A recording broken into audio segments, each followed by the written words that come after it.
quick update, January 19th, 2023.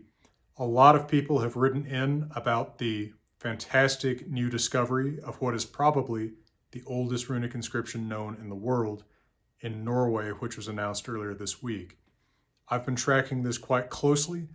I posted a video about it on Wednesday, and this weekend on Patreon, we're going to have an interview with Krista Vasius at the University of Bergen, one of the scholars on the ground. So hopefully we'll get some more details and some answers to our questions from that interview.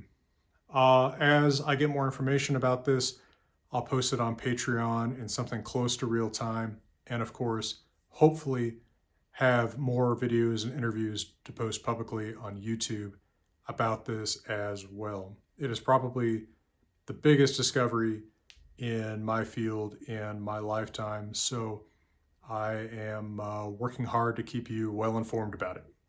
Well, here's the video recorded 2 months ago or so on another topic in runes. And for now, as always, from the beautiful Rocky Mountains, I'm wishing you all the best.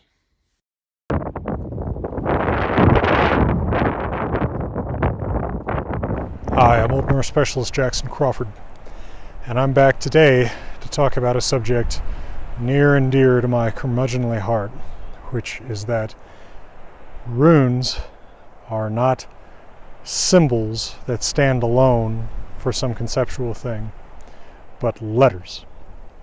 This point is often misunderstood, as often as I and other people like Professor Henrik Williams at the University of Uppsala make it. And so I want to try to make this reasonably clear for those who have the patience to hear this particular message.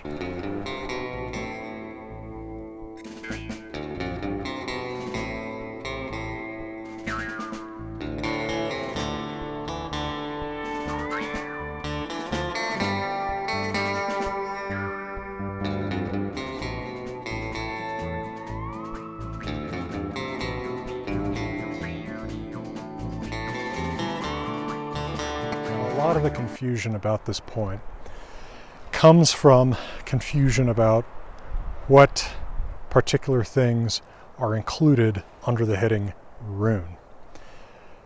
We seem to have a penchant, and you know the meanings of words change over time, and I kind of feel like this penchant that we have to label anything that's a little bit angular and I don't know, vaguely letter-shaped as a rune. And so, for example, the term rune is used of letters in some alphabets, or writing systems anyway, that have nothing to do with Scandinavia. So, for example, there is a set of Old Turkic so-called runes, and they're called that because of the angular shape of the characters, not because they have something to do with Scandinavia or runes in an Old Norse or Proto-Norse context. The term rune, as used by scholars, at least in this field, applies to letters in an alphabet used to write some historic stage of some Germanic language. Now, there are a few different runic alphabets which are all interrelated. And the one that people normally are talking about on the internet and in popular books today is the Elder Futhark, which is 24 letters.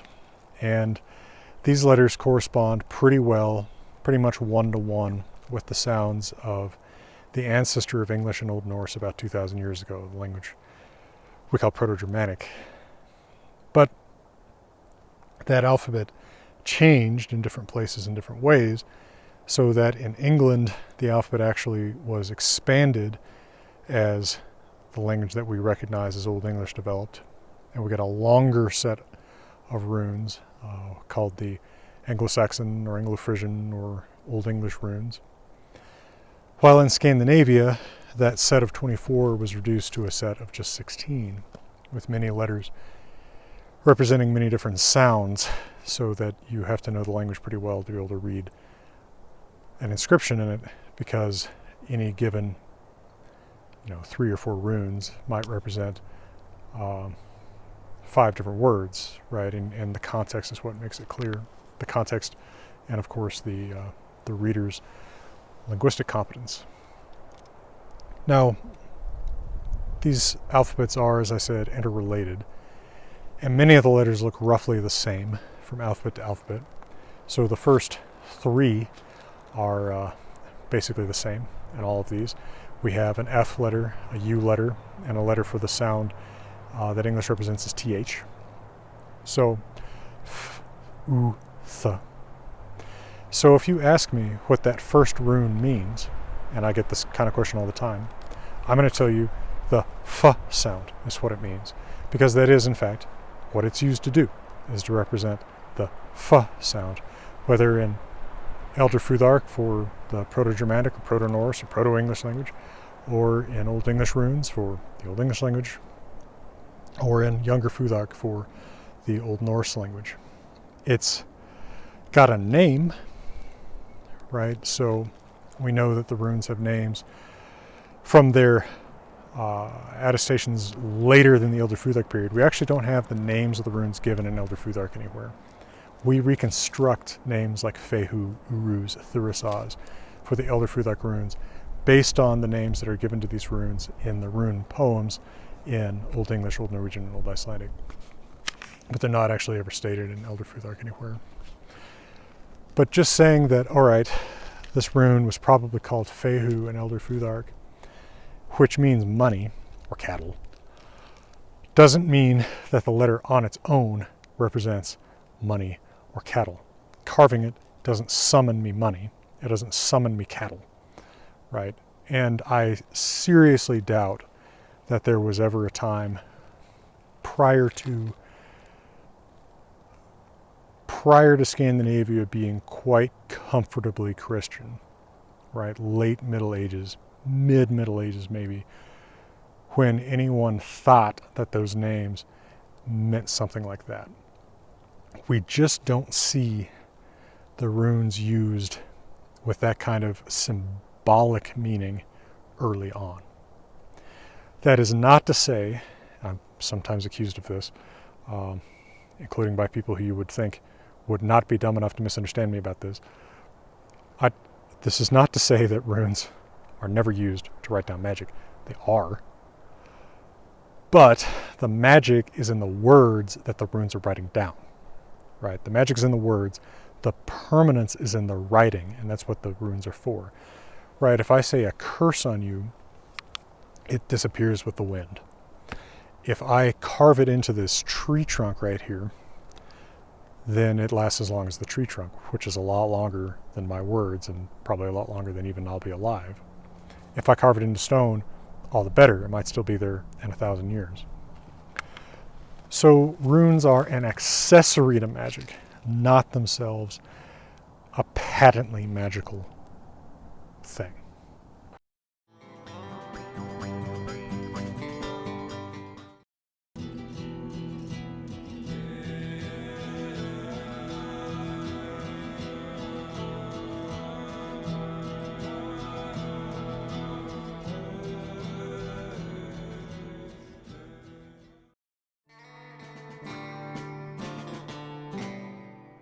So we live in an age when most of the people we encounter are functionally literate. Now, you can quibble and joke about what exactly that means, but your average person, certainly your average person above 5, can read. The act of reading, the act of writing doesn't seem that special to us, right? We look at an 8 or a 9-year-old who can't read and we say, how can we help this person to get this basic skill, right? Because it's not an accessory skill. Even if your job has very little to do with literature, you need to be literate, right? So much of just the basic ways we communicate are by reading and writing, with text messages and so on. This is not true 1,000 years ago or 2,000 years ago. Right, let's actually take those two time periods, because I think we often think of them as a little bit too much alike. Let's take those two time periods separately for a moment. 1,000 years ago, most writing is done in an ecclesiastical context, right? It's done in church. That might mean copying the Bible, it might mean copying homilies, it might mean writing saints' lives, it might mean recording the law, which isn't a church function exactly, but it's a little bit church adjacent because law and religion often are deeply intertwined. But these are serious functions performed by serious people at very high levels of society, right? Your average person, by which I mean the ancestors of me and probably you, is not in the scriptorium copying Ovid. He is out, breaking his back, plowing, and probably doesn't have a ton of reason to read or write anything, right? He goes home and goes to sleep after having his crappy porridge. In a time before the printing press, it's a very laborious process to copy writing of any kind. And people have a certain awe, right? AWE. I know I don't say that word in a way that people always understand. A certain awe for people who can read and write, because it seems like you're calling out voices from inanimate objects. The church probably kind of helps and hinders that sense of awe in writing. Of course, there's a lot of awe associated with the rites of the Catholic Church or the Eastern Orthodox Church, which are, of course, written down and performed at this time in an ecclesiastical language, Latin, in the West. But at the same time, the church also discourages superstition, and that includes superstition about writing. And I think that we sometimes forget that the church, at least for the majority of its history, did not condone superstitious attitudes toward reading and writing. All right, let's go 2,000 years ago, looking at Northern Europe in particular, when the runic alphabets might have been relatively new. At this time, writing is not done prolifically at any level of society, right? Since runes are largely carved, right? There's not parchment and pen and ink to write these things down. There's just not that much space in which you can make a long text. All right, the longest text that we have in a runic inscription, I believe, is still the Ruk runestone, and that's from a good millennium or so into the production of runes. It's from the Viking Age, and it's not all that terribly long. Runes probably have a little bit of that social mystique, though, that you see with writing 1,000 years later, where not everyone is going to learn to read and write, although more will be able to read than will be able to write. And the ability to write something down in runes that someone else can read back out with the intended message, that is sort of magical, right? I mean, this is an early technology. We think so often of technology as being circuits and wires and signals, but being able to write down something that communicates a certain objective message to someone else that you're not within hearing distance of, that's high technology in a sense. It's something human beings couldn't do for most of our history. Now, that mystique allows there to be some sense that writing, the act of writing again, not necessarily a specific alphabet, is a little bit, quote-unquote, magical. But keep in mind that in an ancient or medieval context, what magical means is not a Harry Potter sense of, I have a certain formula, a certain set of words that I always say, that I have to say in the right order with the right hand motions, the right wand motions to have the right desired magical outcome. Magic can just be, I said something that I want to happen and it happened, right? Someone dies of sickness, well, they don't know what sickness is, and someone remembers, a month earlier, Thorgeir said, "Oh, I hope you die of sickness," and a cause and effect is drawn. Now, that curse that he supposedly uttered could have been made more powerful and, again, more lasting by being carved in runes. But we still even have a little bit of this superstitious attitude toward words in our modern society, right? This is what cursing is, as I discussed in my probably disappointing video about Old Norse cursing. The reason we call it cursing is that something like go to hell is originally a statement that I wish for you to suffer in hell, right? So we are still careful about saying bad things, right? Speak of the devil and he'll appear, right? Speak of me and I appear too, so watch out for that. All right, so we do find magic spells written out in runic letters, just like right now, if I have some magic spell that's intended to, you know, heal the burn scars on this landscape, and I tell you that the words are abracadabra, fire be gone. If I write down abracadabra, fire be gone, those are magical words, supposedly, but the letters, the A, B, R, A, C, A, are not themselves magical. We see that fairly often in runes. It's not the most common type of rune inscription, but there are some explicitly magical runic inscriptions. And I've talked about that in another video called something like Real Historical Rune Spells. We also have some inscriptions where we really don't understand what's been written, and it is possible that what's been written is intended to be magical one way or another. So probably the best example of this, I think, is the Lindholmen amulet. The second line thereof, this is a Elder Futhark inscription. We get 8 A's, A runes, 3 Z runes, 3 N runes, B, M, U, 3 T runes, and then the word Alu. Now we don't know exactly what the word Alu means, although it sure looks like the word ale or beer, what it would look like in this stage of the language. It does seem to come up in some inscriptions with uncertain meaning. Sometimes it seems like it's kind of like a good luck word, which would be, you know, magical in the sort of broad sense of the word.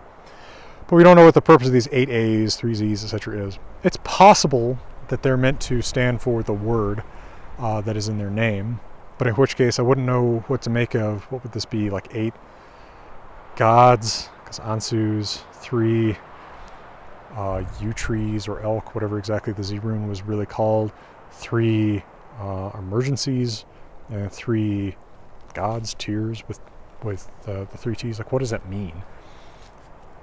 I think that it's kind of dangerous for us to look at something like that and say, oh, this is definitely magical. Because if I find something that I don't understand, you know, carved on some picnic table, it's not that likely that the actual purpose of it was magical, right? It might be somebody's inside joke. It might be somebody's name. It might be an acrostic, right? That's not impossible. There's some kind of acrostic here, 8 words that start with A. In fact, I would say that's more likely than the magical explanation, because poetry in early Germanic languages depends on alliteration. So, and we know of other acrostics, acronyms, elsewhere in runic inscriptions. Now, later on in history, there comes to be a belief among people who no longer use runes much that they are magical. This is actually, you know, from the perspective of somebody writing in the 1200s or 1300s in Iceland, the people writing the language we know as Old Norse, the people writing down the Eddas and the Sagas, runes are already an old-fashioned, cool-looking thing that they don't use very much. Not in Iceland, they still do in Sweden in areas. They already look at it with an antiquarian interest. And so when we see a poem like Sigurdrifamal, where the Valkyrie, Sigurdrifa Brynhildr, is advising Sigurður on all the different runes he needs to learn. She tells him stuff like learn Bjargarun, life-saving runes, Ale runes, Ol Runar, a bunch of different, you know, Sigrunar, victory runes. She says, like, carve, make the mark of the in rune on a nail, like a fingernail, toenail. This looks like a magical use of particular runes, but this is probably a pretty late poem. These poems about the early lives of Sigurður are probably dated to, you know, 1000s, 1100s. I don't think this is a very old layer of Eddic poetry. So it's already backwards looking. Now, if you want to counter that, Havamal, and I think stanza 80, says something about what you ask of the runes will prove true. that's not a bad counter. That does imply some magical use of runes. Does it imply that the letters themselves are individual magical symbols? Not necessarily. Perhaps what's being referred to is some kind of oracular system where you write out a question in runes and, drop it in a well or something, and some answer is supposed to come of that. In that case, again, it's the words that are magical. And notice there's never any spelling out of what you're supposed to do magically with runes in Havamal. There's actually a little bit more in Sigurdrivamal. There is some mystic association of runes with Odin in the later parts of Havamal, which of course originally are probably a different poem. Odin apparently sacrifices himself to learn runes, although since the story of his self-sacrifice is attested only in these 2 stanzas of Havamal, it's really hard to know the broader context of it and whether we're understanding it right. But he would want to know runes, whether they were magical symbols or not, because it is a form of wisdom, and Odin is obsessed with learning more wisdom, right? He wants to know the technology of writing. He is a somewhat Promethean figure in being the one who teaches that to human beings, according to this tradition. There's also a strange stanza a little bit later in Havamal where Odin asks, do you know how to read them and carve them and paint them? And he might well be talking about runes, but he doesn't absolutely say that he's talking about runes. And he also doesn't say, do you know their individual magical meanings? Right? Even if he's talking about, again, using runes magically, which again, I don't deny was done in a different context, he might be talking about, do you know how to do this well enough to write out the magical spell or whatever that you're trying to spell out correctly? We read into all of this stuff what we want to see there. What we want to see are magical symbols that we can put on our Trapper Keepers or iPhone covers or whatever, and say this stands for money, this stands for honor, this stands for loyalty, this stands for love, this stands for whatever. The runes probably weren't that.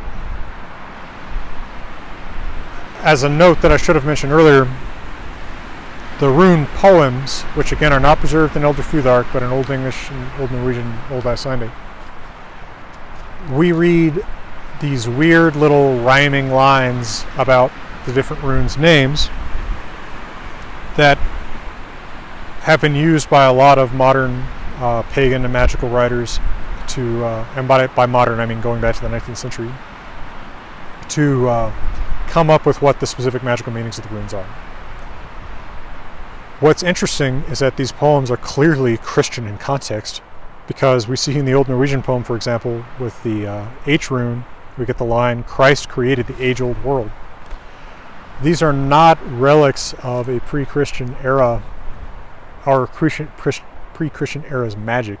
If they're the relics of a pre-Christian era, they're the relics of a pre-Christian era's teaching tools, right? This is no different from A is for alligator, B is for banana, C is for crow.